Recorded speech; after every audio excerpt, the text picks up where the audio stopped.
This video is for deliverable 7 for my final project, which is the LED Nintendoscape. This is by Rebecca Ellis, and in this video we'll see a brief intro to my project again and its control system, and then a full demonstration of the final project. For the block diagram for this project, we can see we have the Arduino in the center, and it's controlling all the other electrical components. The IR sensor is connected to the Arduino, which we use a remote to interact with to control our DC step motor, which is mounted underneath a rotating mushroom.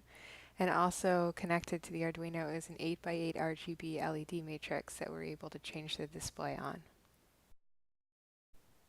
This video shows the CAD Design in Autodesk Inventor of my project. We can see we have the rotating mushroom on the right that sits on top of the warp tube and is controlled by the DC motor, which is mounted underneath. And on the left we have the matrix that's hidden inside the question mark block with a mushroom mounted on top.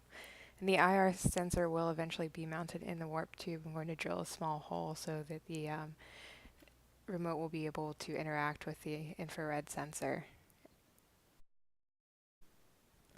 And here's the actual completed project. We can see the hole in the front for the IR sensor, and I'm using the remote to turn on the LED display, which cycles through the rainbow initially. Initially it starts off black until that power button is pressed.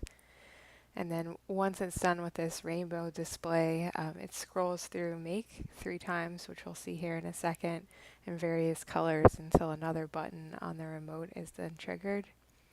And the mushroom on the left on top of the block is stationary, and the one on the right rotates when you press the plus or minus button, which is what I'm doing right now, just cycling through that.